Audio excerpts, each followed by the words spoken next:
Hola, ¿qué tal?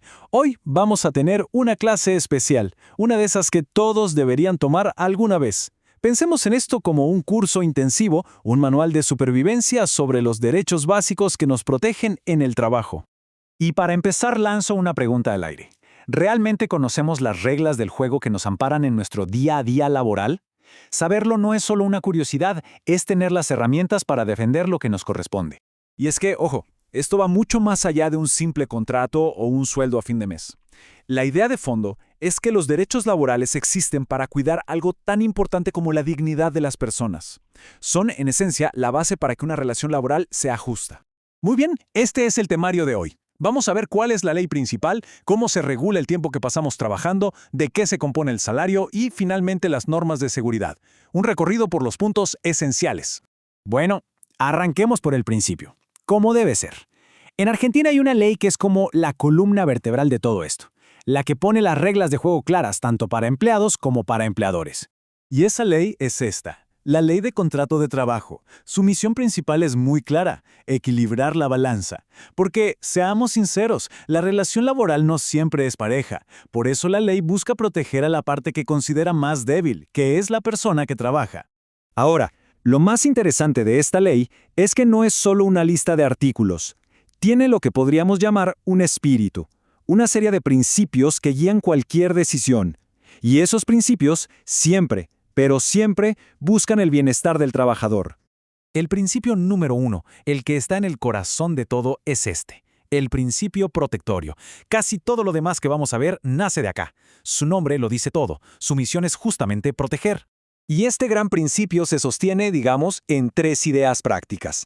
La primera, si un juez tiene dudas sobre cómo aplicar una norma, siempre debe elegir la interpretación que más favorezca al trabajador.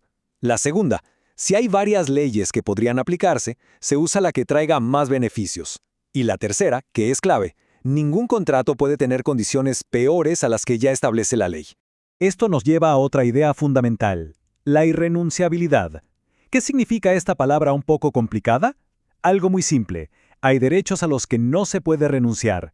Por ejemplo, nadie puede firmar un contrato en el que acepte no tener vacaciones pagas.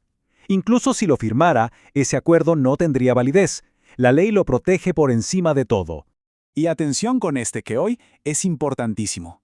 El principio de primacía de la realidad. En pocas palabras, significa que la verdad de lo que pasa día a día le gana a lo que está escrito en un papel. Si una persona cumple un horario, recibe órdenes y tiene un pago fijo, la ley la considera empleada, sin importar que le hagan facturar como si fuera independiente. Lo que cuenta es la realidad, no la formalidad. Perfecto, ya tenemos la teoría, los grandes principios. Ahora vamos a bajarlo a tierra. Hablemos de algo bien concreto que nos afecta a todos, el tiempo. Vamos a ver qué dice la ley sobre la jornada, las horas extras y, por supuesto, los descansos. Primero, diferenciemos bien. La jornada es el tiempo de trabajo estándar. Todo lo que se trabaje por encima de ese límite ya se considera hora extra. Y acá un dato clave. Las horas extras no son obligatorias, salvo casos de fuerza mayor. No son la norma, sino una excepción. Y claro, ese tiempo adicional se tiene que pagar más. ¿Cómo funciona? Los días de semana valen un 50% más que la hora normal. Pero si se trabaja un sábado después de la 1 de la tarde, un domingo o un feriado, el valor se duplica. Se pagan al 100%. Hablemos ahora de ese descanso tan esperado, las vacaciones. La lógica es bastante simple. A más antigüedad en el trabajo, más días de descanso pago. Se arranca con 14 días corridos y como vemos en la tabla, esa cantidad va aumentando con los años hasta llegar a los 35 días. Y esta imagen lo resume perfecto. Es fundamental entender esto. El descanso, ya sean las vacaciones o las pausas diarias, no es un premio ni un favor. Es un derecho que tenemos para cuidar nuestra salud física y mental. Pero las vacaciones no son los únicos descansos pagos. La ley también contempla otros momentos importantes de la vida. Por ejemplo, hay licencias especiales por matrimonio, por nacimiento de un hijo, para rendir exámenes en la facultad o por el fallecimiento de un familiar cercano. Bueno, ya hablamos del tiempo. Pasemos al otro gran tema, el dinero. Vamos a meternos un poco a desglosar el sueldo para entender de qué hablamos cuando hablamos de remuneración. Empecemos por la base, por el piso, el salario mínimo vital y móvil. El propio nombre nos dice todo. Es mínimo porque nadie puede cobrar menos que eso. Es vital porque, en teoría, debería alcanzar para las necesidades básicas.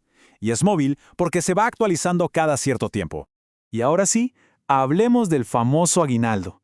Su nombre técnico es sueldo anual complementario, y es básicamente un sueldo extra que se paga en 2 mitades a lo largo del año. Van a ver que calcularlo es muy sencillo. La cuenta es así de simple. Primero, se busca cuál fue el mejor sueldo bruto del semestre, y a ese número se lo divide por 2. ¡Listo! Por ejemplo, si el mejor sueldo de enero a junio fue de 32,000 pesos, el aguinaldo de junio será de 16,000. Y lo mismo se repite en la segunda mitad del año. Muy bien, y llegamos al último punto de esta clase, pero uno de los más importantes: la seguridad. Porque de nada sirve tener un trabajo si nos pone en riesgo. El empleador tiene la obligación de cuidarnos. Y acá, la regla de oro es una: la responsabilidad por la seguridad es del empleador, no es algo opcional.